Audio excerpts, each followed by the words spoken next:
دیارے مصر میں کوئی ایک جزیرہ تھا، ان کا ضابطہ سیاسی یہ تھا کہ سال کی پہلی تاریخ پہ وہ ساحل پہ آتے اور جو پہلا شخص ساحل پہ اترتا اس کو وہ اپنا حکمران مان لیتے تھے اور اس کو تخت پہ بٹھا دیتے اور اس کو بتاتے تھے کہ سال کے بعد جب سال کی آخری تاریخ آئے گی تو پھر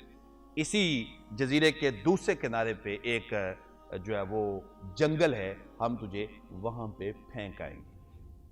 اور وہاں پہ موذی جانور ہیں وہ تجھے کھا جائیں گے۔ اب جب وہ تخت پہ بیٹھتا تو تخت کے جب مزے لوٹتا تو اس کو بھول جاتا کہ میں نے کہاں جانا ہے، اور بڑا خوش ہوتا کہ میں نے تو کوئی الیکشن بھی نہیں لڑا اور مجھے کوئی کمپین بھی نہیں کرنا پڑی، سرمایہ بھی نہیں لگا اور مفت کا میں بادشاہ بن گیا ہوں۔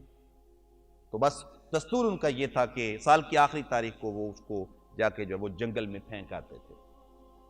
اللہ اکبر! اور وہ پھر چیختا چلاتا ہے مجھے کہاں لے کے جا رہے ہو، لیکن چونکہ ان کا ضابطہ تھا اس لیے اس کو پھینک آتے۔ ایک سال ایسا ہوا کہ جب سال کی پہلی تاریخ آئی تو وہ حکمران لینے کے لیے جب ساحل پہ اترے تو وہاں ایک ایسا شخص اترا، ان سے ملاقات ہوئی جو کہ بڑا دانا بینا شخص تھا اور وہ تاجر تھا پیشے کے لحاظ سے۔ اس کے گلے میں انہوں نے پھول ڈال دیے اور گارڈ آف آنر پیش کیا تو وہ بڑا حیران ہوا اور اس نے کہا کہ یہ عزت مجھے کیوں دے رہے ہو، یہ تکریم کس چیز کی ہے اور یہ پھول کیوں میرے گلے میں ڈال رہے ہو؟ تو کہنے لگے جی آج کے بعد آپ ہمارے حکمران ہیں۔ تو وہ کہنے لگا میں تو ایک تاجر آدمی ہوں، میں تو امور سیاست کو جانتا ہی نہیں ہوں، تو میں تو کیسے تمہارا بادشاہ بنوں گا؟ تو وہ کہنے لگے کہ بس یہ ہمارا ضابطہ ہے اور پھر یہ بھی یاد رکھنا کہ سال کی آخری تاریخ ہم تجھے اس جنگل میں جا کے پھینک آئیں گے جہاں پہ موذی جانور تجھے کھا جائیں گے۔ تو اس نے کہا اتنا بھیانک انجام، میں تو کسی صورت بھی تمہارا حکمران نہیں بنوں گا۔ تو وہ کہنے لگے ہمیں تمہیں رسیوں میں جکڑ کر بھی تخت پہ بٹھانا پڑا تو ہم بٹھائیں گے کیونکہ یہ ہمارا ضابطہ ہے۔ تو خیر اس نے کہا اچھا مجھے ایک بات بتاؤ، جب میں تخت پہ بیٹھ جاؤں گا میری بات تو مانو گے؟ وہ کہتے ہیں ہاں ہاں بات ہم آپ کی ہر مانیں گے، لیکن اتنی بات ضرور ہے ہمارا یہ ضابطہ تبدیل نہیں ہو سکے گا،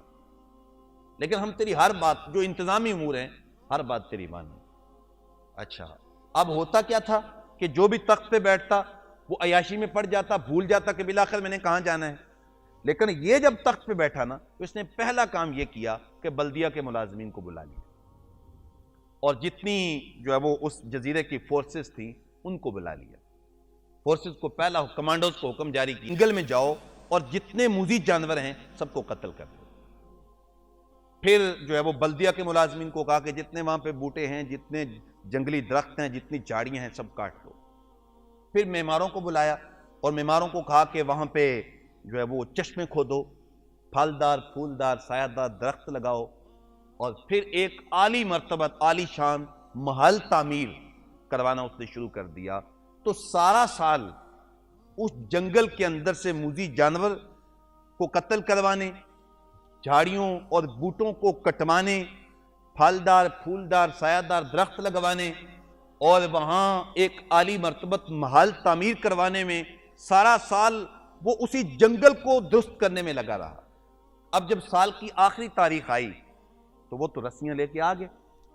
کہ اب اس کو پکڑتے ہیں اور جکڑتے ہیں۔ تو اس نے کہا کہ تم مجھے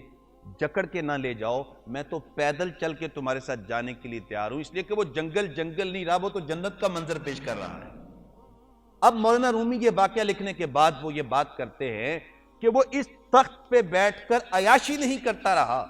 بلکہ اس نے بالآخر جس جگہ پہ جانا تھا وہ یہاں بیٹھ کر وہاں کی تیاری کرتا رہا۔ بندہ کافر اور بندہ فاسق وہ زندگی کے تخت پہ بیٹھ کر وہ عیاشی کرتا رہتا ہے، وہ عیش و عشرت میں مبتلا رہتا ہے، وہ بھول جاتا ہے بالآخر میں نے کہاں جانا ہے، اور جب فرشتہ موت آتا ہے تو پھر اس کی روح نکالتا ہے تو وہ چیختا ہے چلاتا ہے ہائے مجھے کہاں لے کے جا رہے ہو۔ لیکن جب بندہ مومن کے پاس فرشتہ آتا ہے تو مومن کیا کہتا ہے؟ وہ کہتا ہے اجلوا بی ولا تؤخروا بی، میری روح جلدی نکالو اس لیے کہ تم یہاں دیر کر رہے ہو اور وہاں پہ تو میرا انتظار ہو رہا ہے۔